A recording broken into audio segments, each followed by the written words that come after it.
Speaker sir, सबसे पहले मैं आपका धन्यवाद करना चाहता हूं कि आपने मुझे लोकसभा में रीइंस्टेट किया।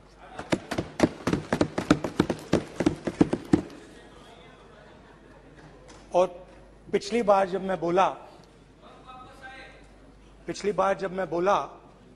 तो शायद मैंने आपको थोड़ा कष्ट भी पहुंचाया, क्योंकि मैंने इतनी जोरों से अदानी जी पे फोकस किया कि जो आपके सीनियर नेता हैं शायद उनको थोड़ा कष्ट हुआ। तो वो जो उनको कष्ट हुआ,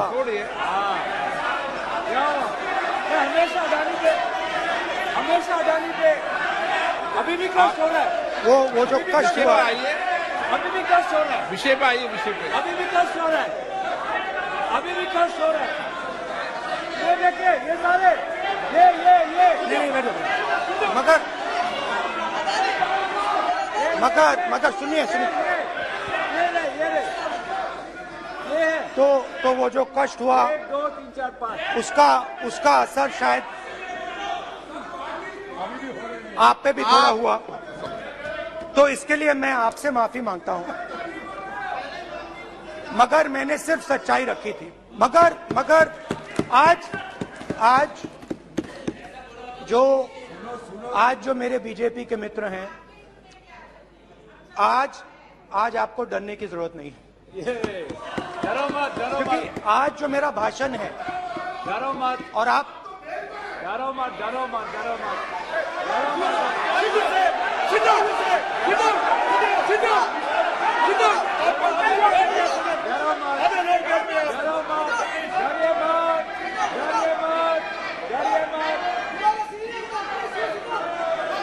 स्पीकर सर, अरे बैठो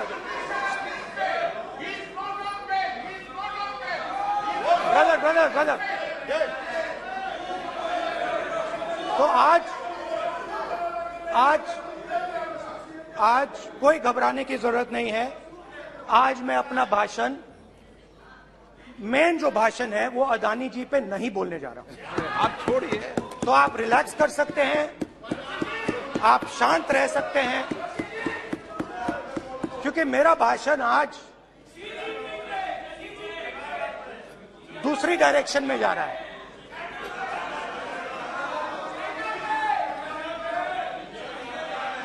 रूमी ने कहा था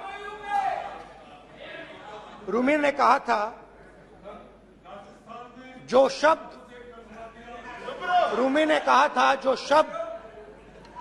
दिल से आते हैं वो शब्द दिल में जाते हैं। तो आज मैं दिमाग से नहीं बोलना चाह रहा हूं, मैं दिल से बोलना चाह रहा हूं।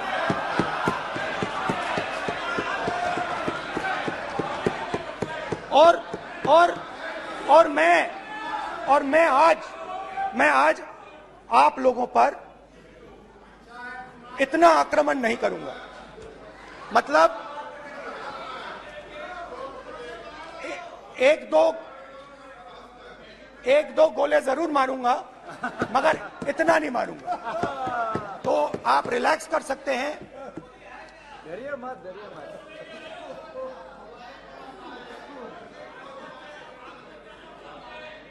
अरे रक्षा मंत्री जी आज संभाल लेंगे आप लोग।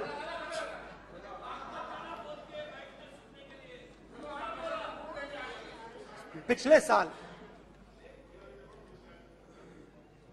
130 दिन के लिए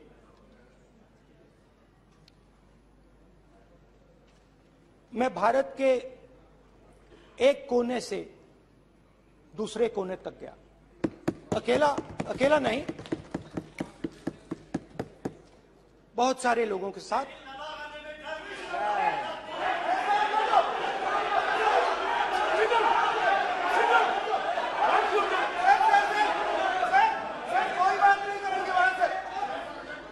सर, ये हमारा टाइम खत्म करने का साजिश है। प्रधानमंत्री बोलेंगे ऐसे ही हो गया सर। अरे समय निकल जाए। समुद्र अधीर अधीर अधीर समुद्र के तट से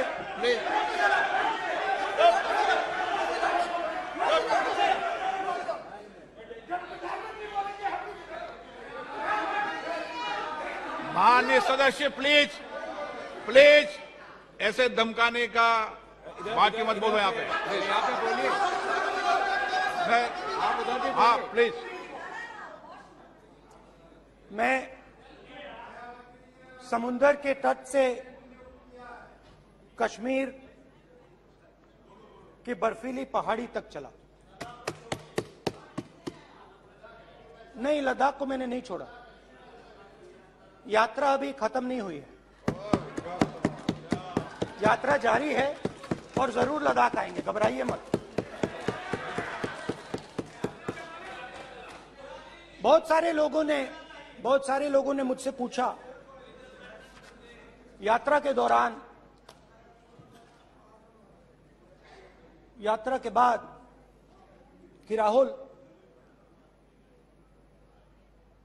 तुम क्यों चल रहे हो, क्या तुम्हारा लक्ष्य क्या है, कन्याकुमारी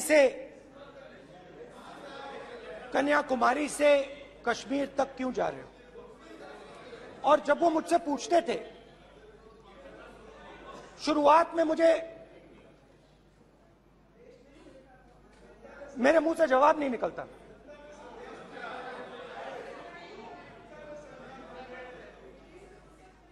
शायद मुझे ही नहीं मालूम था कि मैंने ये यात्रा क्यों शुरू की। जब मैं कन्याकुमारी से शुरू हुआ, मैं सोच रहा था मैं हिंदुस्तान को देखना चाहता हूं, समझना चाहता हूं, लोगों के बीच में जाना चाहता हूं, मगर गहराई से मुझे मालूम नहीं था।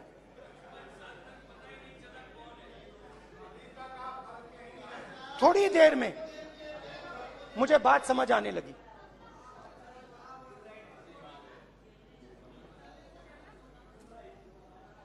जिस चीज से मुझे प्यार था, जिस चीज के लिए मैं मरने को तैयार हूं, जिस चीज के लिए मैं मोदी जी की जेलों में जाने को तैयार हूं, जिस चीज के लिए मैंने 10 साल हर रोज गाली खाई, उस चीज को मैं समझना चाहता था। ये है क्या जिसने मेरे दिल को इतनी। भाई आप रनिंग कमेंट्री बंद करो, नहीं तो हम भी चालू करेंगे। सुनने का आप ध्यान रखो।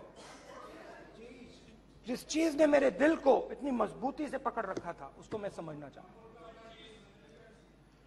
शुरुआत में जैसे मैंने शुरू किया,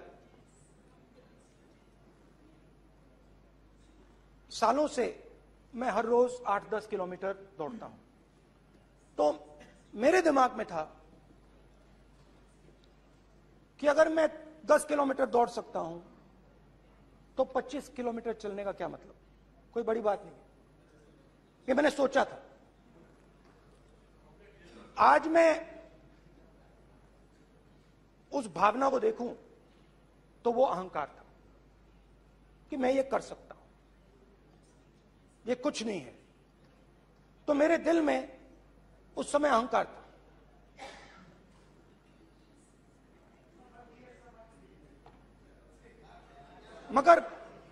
मगर भारत अहंकार को एकदम मिटा देता है, 1 सेकंड में मिटा देता है। तो हुआ क्या, 2-3 दिन में मेरे घुटने में दर्द शुरू हो गया। पुरानी इंजरी थी और जबरदस्त दर्द। हर रोज मैं उठूं और मेरे घुटने में दर्द, हर कदम में दर्द। तो पहले 2-3 दिनों में जो अहंकार था, जो मतलब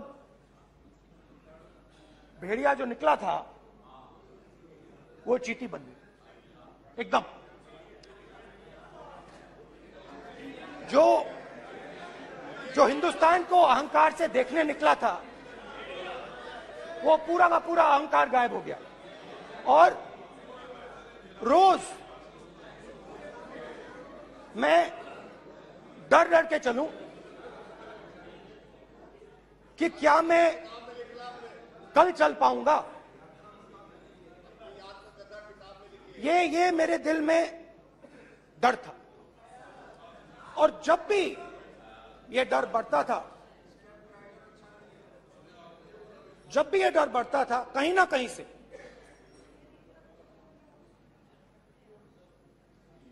कोई ना कोई शक्ति मेरी मदद कर देती। एक दिन मैं सह नहीं पा रहा था, एक छोटी सी लड़की आती है, मुझे चिट्ठी दे देती। मैंने चिट्ठी खोली, 8 साल की थी, उसमें लिखा था, Rahul, I am walking with you, don't worry. उसने मेरे पैर में चोट देखी और उसने अपनी शक्ति मुझे दे दी। सिर्फ उसने नहीं, लाखों लोग ने। और शुरुआत में जब मैं चल रहा था, कोई किसान आता था, मैं एकदम पहले उसको अपनी बात बताता था कि आपको ये करना चाहिए, आपको इस प्रकार से काम करना चाहिए। मगर इतने लोग आए, हजारों लोग आए, कि थोड़ी देर में मैं बोल नहीं पाया। जो मेरे दिल में बोलने का डिजायर था, वो बंद हो गया। बोल ही नहीं पाया, क्योंकि इतने लोगों से बोलना था। और एक सन्नाटा सा छा गया, भीड़ की आवाज थी, भारत जोड़ो, भारत जोड़ो, भारत जोड़ो। और जो मेरे से बात करता था, उसकी आवाज में सुनता गया।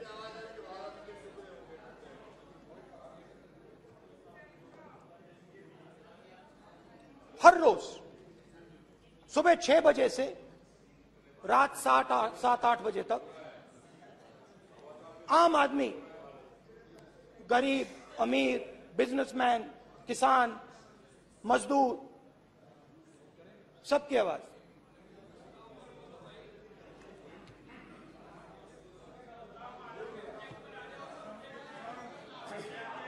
आ रहा हूं। आप कल से रुके, अब थोड़ा और रुक लो, 5-10 मिनट रुक जाओ। तो ये चलता गया, मैं बात सुनता गया। और फिर मेरे पास एक किसान आया, और किसान ने हाथ में रुई पकड़ी हुई थी, और उसने मुझे कहा, अध्यक्ष महोदय, उसने मुझे कहा, मेरे आंख में देखकर उसने मुझे अपना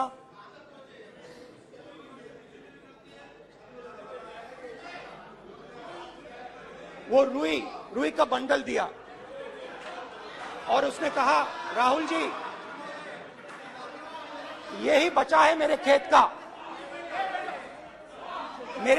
का यही बचा है, और कुछ बचा नहीं है। मैंने उससे, जो मैं नॉर्मली सवाल पूछता था, भैया आपको बीमा का पैसा मिला, वो पूछा।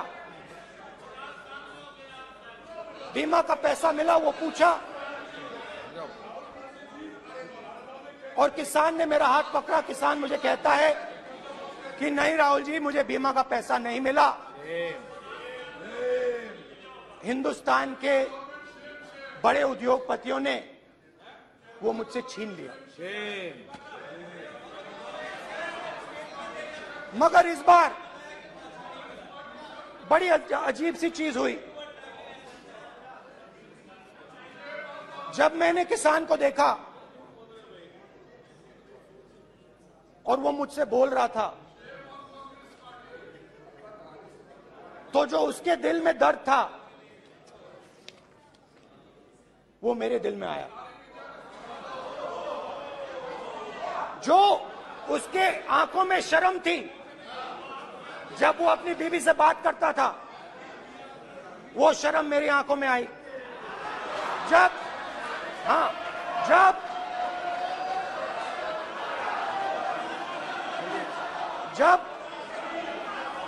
उसकी जो भूख थी वो मुझे समझ आई। और उसके बाद यात्रा बिल्कुल बदल गई। मुझे भीड़ की आवाज नहीं सुनाई देती थी, मुझे सिर्फ उस व्यक्ति की आवाज सुनाई देती थी जो मेरे साथ बात कर रहा था। उसका दर्द, उसकी चोट,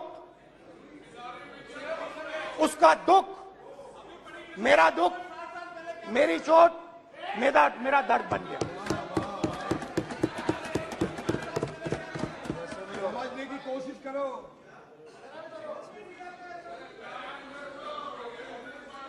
भाइयों और बहनों, लोग कहते हैं कि ये देश है, कोई कहता है ये अलग अलग भाषाएं हैं, कोई कहता है ये जमीन है, मिट्टी है, कोई कहता है ये धर्म है, ये सोना है, ये चांदी है। मगर भाइयों और बहनों, सच्चाई है कि ये देश एक आवाज है। ये देश सिर्फ एक आवाज है। ये देश, इस देश की लोगों की आवाज है। इस देश के लोगों का दर्द है, दुख है, कठिनाइयां हैं। और अगर हमें इस आवाज को सुनना है तो हमारे दिल में जो अहंकार है, हमारे जो डिजायर्स हैं, हमारे जो सपने हैं, उनको हमें परे करना पड़ेगा। जब हम अपने सपनों को परे करते हैं तब हमें हिंदुस्तान की आवाज सुनाई देती है, तब तक हिंदुस्तान की आवाज हमें नहीं सुनाई देती। अब आप कहोगे ये बात मैंने नॉन कॉन्फिडेंस मोशन में क्यों रखी? इसका क्या मतलब है कि भारत एक आवाज है, भारत लोगों का दुख है, भारत लोगों का कष्ट है, मुश्किलें हैं। क्योंकि भाइयों और बहनों,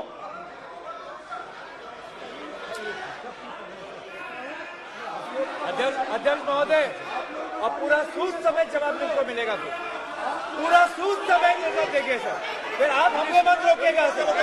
अध्यक्ष महोदय, फिर आप हमें मत रोकेगा सर, आप हमें मत रोकेगा, फिर आप हमें मत रोकेगा, आप हमें मत रोकेगा, फिर आप हमको मत रोकेगा सर।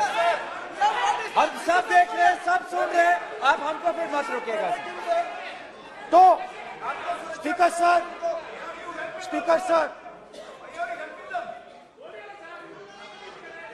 भारत एक आवाज है, भारत इस देश के सब लोगों की आवाज है। और अगर हम उस आवाज को सुनना चाहते हैं, हमें अहंकार को, नफरत को मिटाना पड़ेगा। स्पीकर सर, कुछ ही दिन पहले मैं मणिपुर गया। हमारे प्रधानमंत्री नहीं गए, आज तक नहीं गए, क्योंकि उनके लिए मणिपुर हिंदुस्तान नहीं है।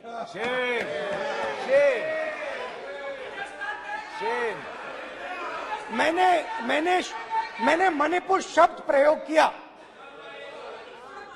मगर आज की सच्चाई यह है कि मणिपुर नहीं बचा है। मणिपुर को आपने दो भाग में कर दिया है, मणिपुर को आपने बांट दिया है, तोड़ दिया है। मैं मणिपुर में रिलीफ कैंप्स में गया। रिलीफ कैंप में आज जा रहा हूं, आज जा रहा हूं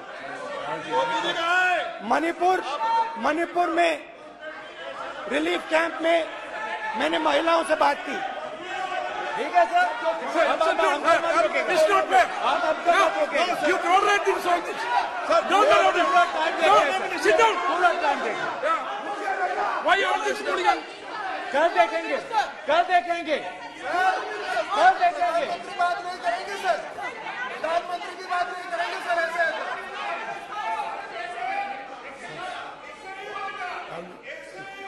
सूद समय मैं जवाब मणिपुर मिलेगा। गया और मणिपुर के कैंप्स में मैंने महिलाओं से बात की, बच्चों से बात की, जो हमारे प्रधानमंत्री जी ने आज तक नहीं किया। एक महिला मुझे कहती है, मैंने उनसे पूछा, बहन क्या हुआ आपके साथ?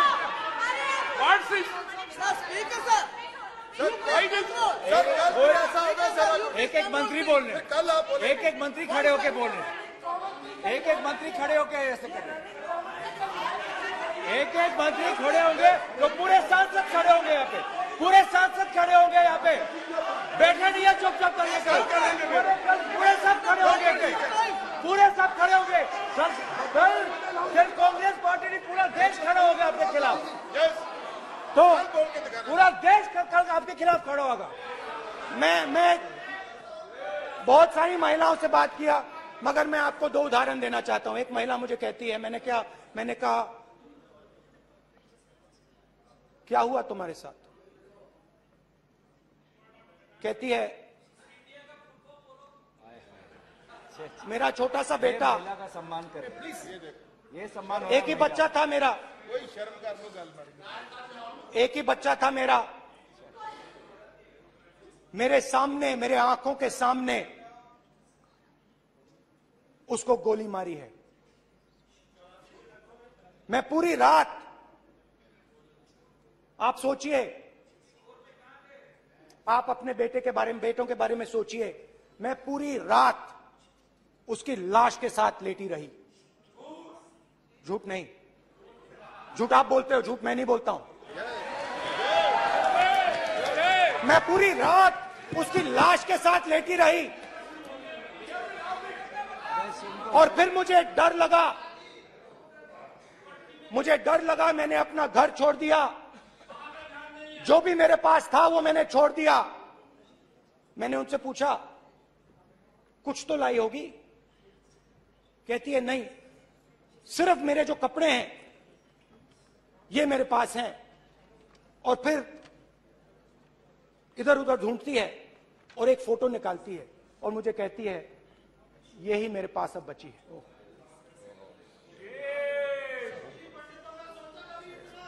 एक और उदाहरण, दूसरे कैंप में मैं, एक महिला मेरे सामने आती है, मैं उससे पूछता हूं, तुम्हारे साथ क्या हुआ? क्या हुआ तुम्हारे साथ? और जैसे ही मैंने ये सवाल पूछा,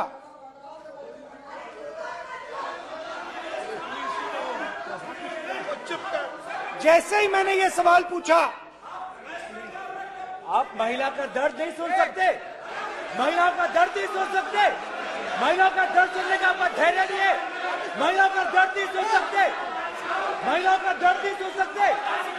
जैसे ही मैंने उससे ये सवाल पूछा, बैठो, जैसे सर, जी सर,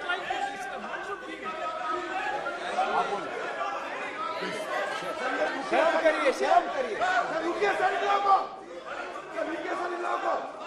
जैसे ही मैंने उससे सवाल पूछा, तुम्हारे साथ क्या हुआ, शर्म नहीं है तेरे को? वैसे ही 1 सेकंड में वो कांपने लगी। उसने अपने दिमाग में वो दृश्य देखा और वो बेहोश हो गई। मेरे सामने कांपती हुई बेहोश हो गई। तो ये मैंने आपको सिर्फ 2 उदाहरण दिए हैं। स्पीकर सर, इन्होंने मणिपुर में हिंदुस्तान की हत्या की है, सिर्फ मणिपुर की नहीं, हिंदुस्तान की हत्या की है। इनकी राजनीति ने मणिपुर को नहीं, हिंदुस्तान को मणिपुर में मारा है। हिंदुस्तान को कत्ल किया है, हिंदुस्तान का मर्डर किया है मणिपुर में।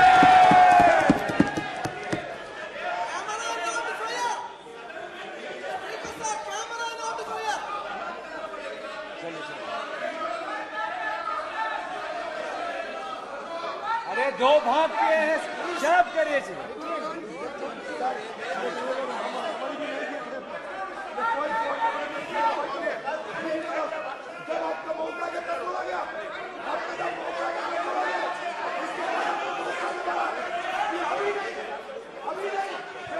माननीय सभी सदस्यों से कहूंगा शांति रखें प्लीज प्लीज।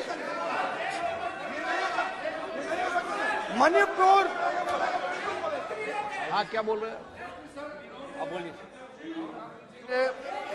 अरे भाई क्या बात है?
सारा कांग्रेस पार्टी की वजह से चला हुआ है।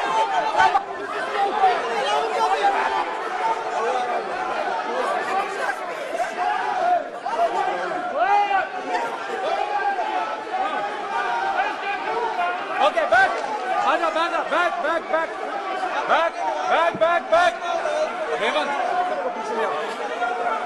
Back back back IB IB IB IB IB हो गया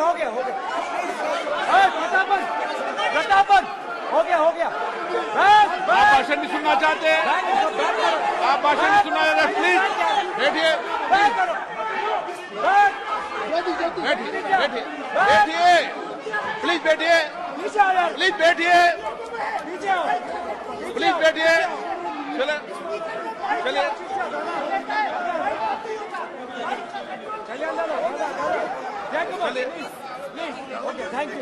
थैंक यू सबसे बड़ा थैंक यू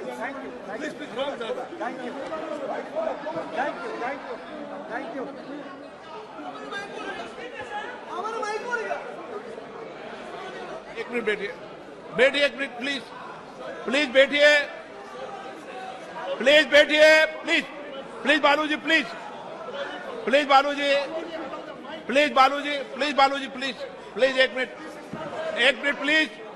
प्लीज बैठिए। माननीय सदस्यगण, नहीं सकते जिस तरीके का व्यवहार आप टेबल पर आकर कर रहे हैं, इस तरीके से सदन नहीं चलेगा। ये तरीका ठीक नहीं है। जब मैंने किसी को कहा है तो कहा है, ऐसे सदन नहीं चलेगा। आप सदन नहीं चलाना चाहते, अलग बात है। आप अपनी बात कहिए, गलत तरीका ये। नो, ऐसे सदन चलने वाला नहीं है। जो माननीय सदस्य टेबल पर आए हैं उनके खिलाफ कार्रवाई होगी। प्लीज बैठिए आप भी बैठिए माननीय मंत्री जी प्लीज बैठिए। भारत सदन है, माता, प्लीज बैठिए। भारत माता, प्लीज बैठिए। Please brother. मैं बहुत शांति से सुन रहा हूं, इसका तरीका ये नहीं है उचित हो कि आप टेबल पर आए। नहीं, गलत तरीका ये। आप जैसे मैंने माननीय sir please, please brother please भाई पानी लो। जैसे मैंने भाषण के शुरुआत में बोला, भारत एक आवाज है, भारत हमारी जनता की आवाज है, दिल की आवाज है। उस आवाज की हत्या आपने मणिपुर में की। इसका मतलब भारत माता की हत्या आपने मणिपुर में की।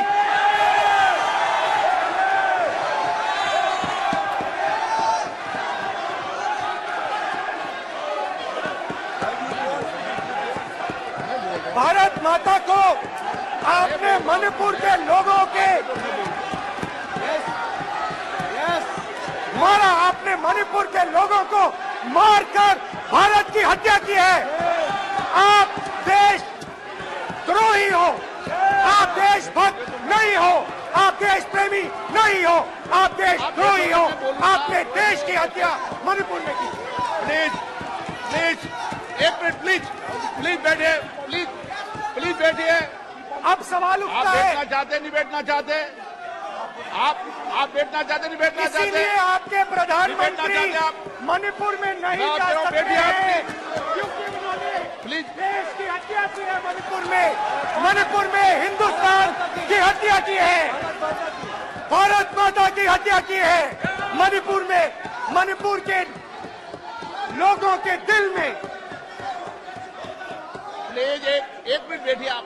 तो सवाल उठता है, एक मिनट बैठिए, एक मिनट। आप भी विराजो,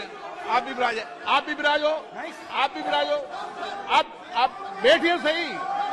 नहीं बैठिए, रहने दो आप बैठिए आप प्लीज बैठिए आप प्लीज। आप बोल रहे फिर आप भारत माता के रखवाले नहीं हो, आप भारत माता के हत्यारे हो। प्लीज माननीय सदस्य, प्लीज माननीय सदस्य, प्लीज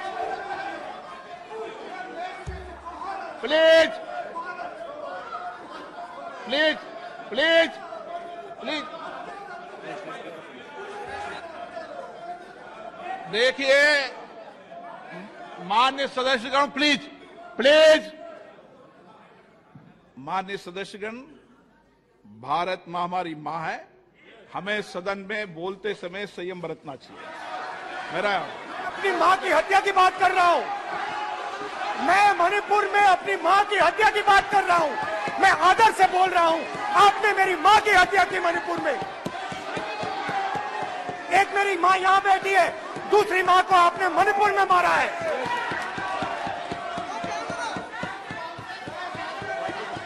और हर रोज जब तक आप हिंसा को बंद नहीं करोगे, तब तक आप मेरी मां की हत्या कर रहे हो। हिंदुस्तान की सेना मणिपुर में एक दिन में शांति ला सकती है। हिंदुस्तान की सेना का प्रयोग नहीं कर रहे हो, क्योंकि आप हिंदुस्तान को मणिपुर में मारना चाहते हो।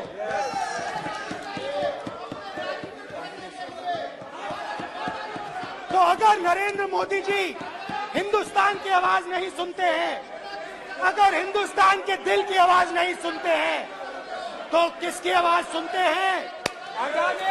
दो लोगों की आवाज सुनते हैं। इसकी आवाज सुनते हैं,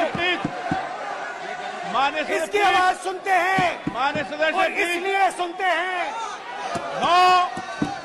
नो, एक गलत तरीका माननीय सदस्य। देख लीजिए अडानी जी के लिए मोदी जी ने क्या काम किया है। देख लीजिए, ये पहले आप क्वेश्चन लेकर आए, गलत तरीका आपका। माननीय सदस्य, आपका गलत तरीका है। आप सीनियर सदस्य हैं, आप इस तरीके का व्यवहार सदन में मत करिए। आप बात करिए, लेकिन इस तरीके से क्वेश्चन लाना ये उचित नहीं है किसी तरीके से। रावण दो लोगों की सुनता था। रावण दो लोगों की सुनता था, मेघनाद और कुंभकर्ण। वैसे ही नरेंद्र मोदी दो लोगों की सुनते हैं, अमित शाह और अडानी। भाई और बहनों, लंका को हनुमान ने नहीं जलाया था, लंका को रावण के अहंकार ने जलाया था। प्लीज माननीय सदस्य, आप संयमित बोले। आप ये सदन है, आप तरीके से बोलिए। माननीय राम सदस्य, ने रावण को नहीं मारा था, रावण के अहंकार ने रावण को मारा था। आप पूरे देश में केरोसिन फेंक रहे हो, पूरे देश में आप केरोसिन फेंक रहे हो। आपने मणिपुर में केरोसिन फेंकी और फिर चिंगारी लगा दी। अब आप हरियाणा में कर रहे हो, पूरे देश को आप जलाने में लगे हो। आप पूरे देश में भारत माता की हत्या कर रहे हो। धन्यवाद स्पीकर।